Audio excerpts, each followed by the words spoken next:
Sup everyone, I'm your female otaku and I'm here to review episode 4 of Demi-chan. I have seen a lot of bully situations in anime. You know, you having like either the mean girls or the mean guys talking crap in the bathroom and stuff, and then you know, the one character comes in to confront them. And honestly, it almost always ends with a fist fight. If it doesn't end with a fist fight, then something happens to break up any more confrontation. But not this time. I was so shocked.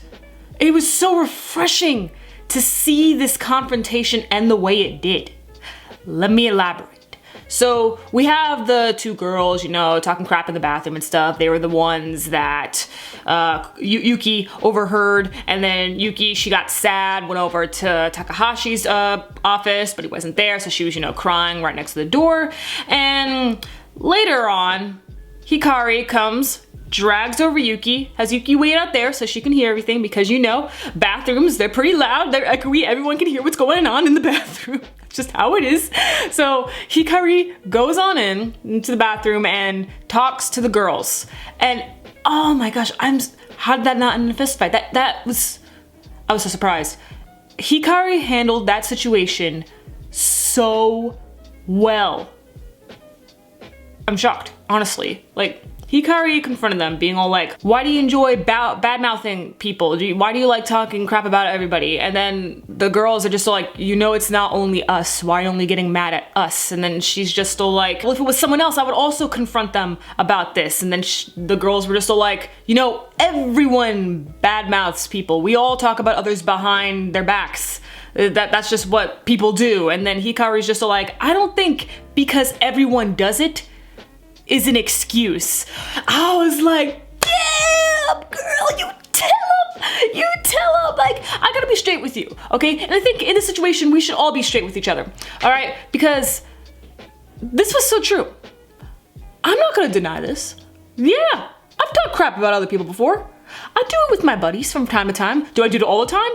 No, I don't. Do I do it every week? Not even a few times a month? Yeah.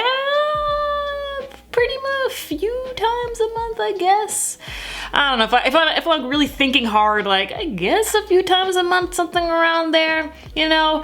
It would usually be something, you know, going on in the anime community, and to be honest, I think this means a lot more now than it does ever, because I'm not gonna say what exactly it is, but if you've been keeping up with the anime community, you know that there's been a lot of tension, a lot of arguments, either behind other people's backs, or they're making videos about it and talking trash directly to the other person, and it just grows and grows. People make like a gang and stuff like that, you know, they make like a whole team and stuff like that, and then it's like, oh man, whose team are you on? Hashtag this team, hashtag that team. Like, you know, it's insane.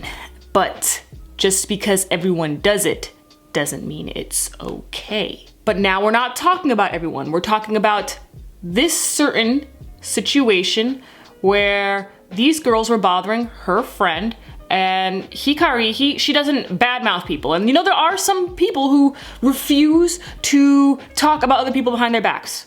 Mad respect. That is honestly like very difficult, because even you guys sometimes ask me just to like, hey Sloan, what do you think about this particular YouTuber that seems to be more on the sketchy side of things?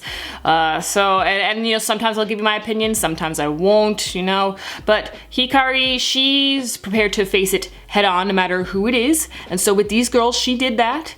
And even during the conversation stuff, she apologized for saying something that sounded a bit too mean to the girls, and the bullies, they were just so like, whoa,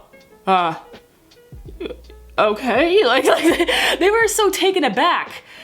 I love how she handled that situation. She handled it as humanly possible.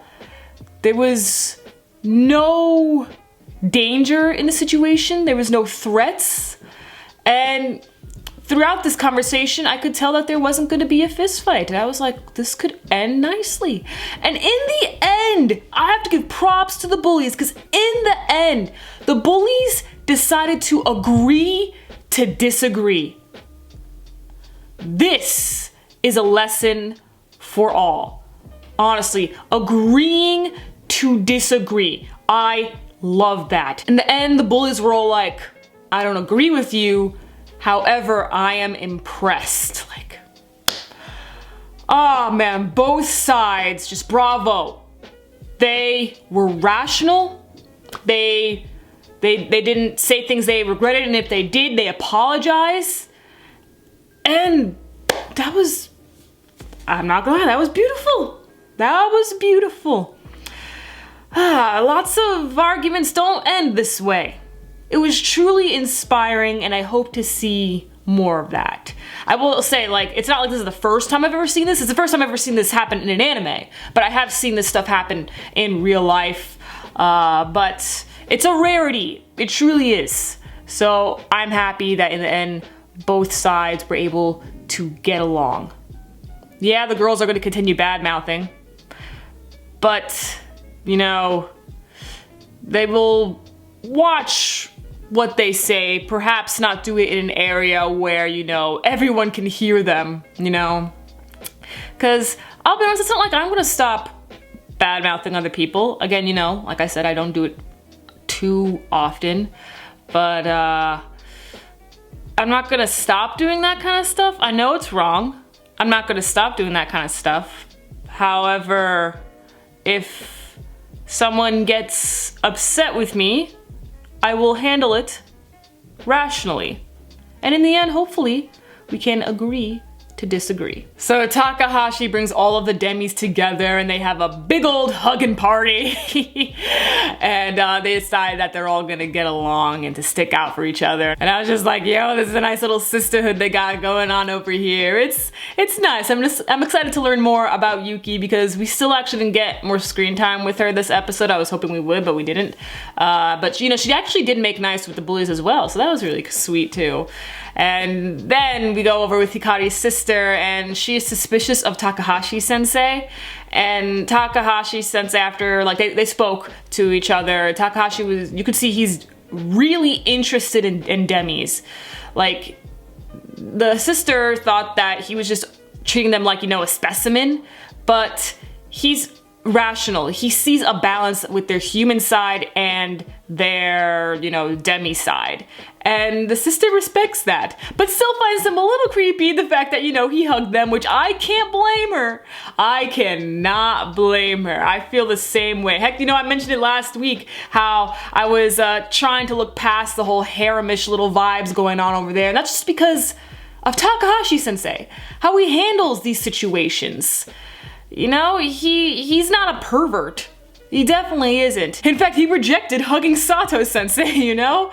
But he's just a person who's really interested in these Demis for both their Demi side and their human side. And he's a rational person. Sure, he gets into some little sticky situations here and there. However, it's all good in the end because we know he means well. Bravo, Demi-chan. One of the better anime airing this season, and I truly adore it. Catch me tomorrow as I review Tales of Asteria the Cross and Little Witch Academia. I'm your female otaku, sayonara.